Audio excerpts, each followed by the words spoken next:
Want to hit the ball miles? In this video, we will show you how. That was better.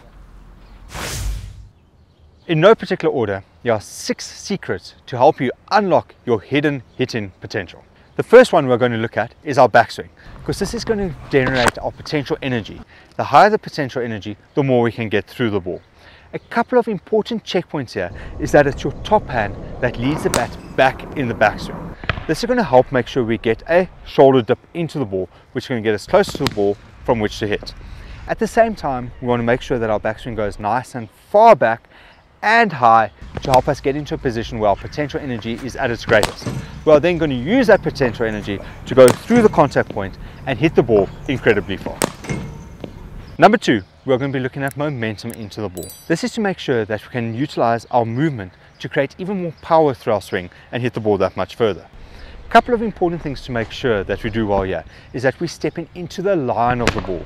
This is to give us the best chance to make sure that we're close enough to have a good contact through the ball. The second thing is making sure that your stride's not too big or too early, because we want the momentum to happen as we're hitting the ball, but we also want our head over our front foot so that our eyes are closer to the contact point to allow us to get that crisp contact to hit the ball nice and far. I know it has seemed really basic so far, but the 2 most important things are coming at the end, so don't click off just yet. At number 3, we're going to be looking at the contact. The contact is important because this is going to allow us to get the elevation we need to hit the ball far, and also to make sure that the crisp and clean strike is there. For the contact, we want it just slightly in front of us to allow the bat to already start its upward swing into the contact point. At the same time, we want to try and compress the ball as hard as we can through the middle of the bat, because compression is going to allow the ball to shoot off the bat and give you that extra distance. The crisper the connection, the further the ball will go. At number 4, we're going to be looking at the follow through of our swing. A couple of checkpoints here is to make sure that we going through the contact line of the ball in one line and making sure that we finish the swing nice and high. How we want it to feel is we're basically throwing the bat at the ball through that line and trying to keep that swing path from the back all the way through that contact point to the top. As soon as we start changing our swing line, we start taking that potential energy we had at the start and start wasting some of it with the movements that go away. What we want is that swing path from the back, which we discussed earlier, all the way into the follow through to be in one line to really compress the ball onto the bat and hit the ball really far. If you want to see how to implement drills into your own training program, why don't you consider purchasing one of our training schedules? They'll be linked in the description below. Talking about swing path, this brings us to number 5, our physical swing path. The swing path is the energy that we're going to exert through the ball.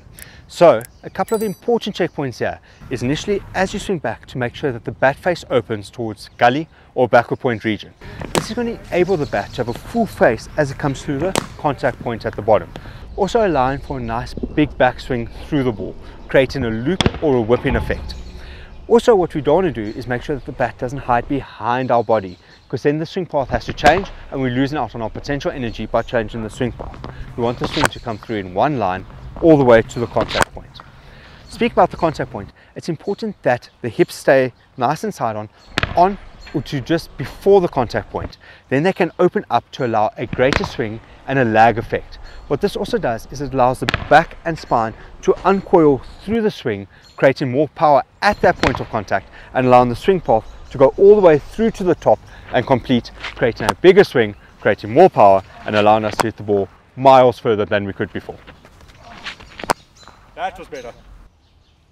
The 6th secret we're going to look at is a strong and stable base. So you've heard this plenty of times, but a strong stable base gives us the power from which we can work. A couple of checkpoints we want to have here is once you've moved your momentum into the ball, is through the contact to be strong in that base, keeping both feet on the ground. This is creating your power points and making sure we can hit through that. We are now going to look at a good mistake where the body can fall forward following the line of the swing. We would be happy with that because all the momentum is still going through the contact point. A couple of the bad mistakes would be if you're falling out of the shot and your weight's going back. So you're wasting all that initial momentum by going back and all your power is going up instead of forward and through the contact point. The other bad mistake is if you're falling out of the shot to either of the sides, because then your momentum goes away and that potential energy we spoke about earlier gets wasted with those movements. Strong base, strong power, hit the ball miles.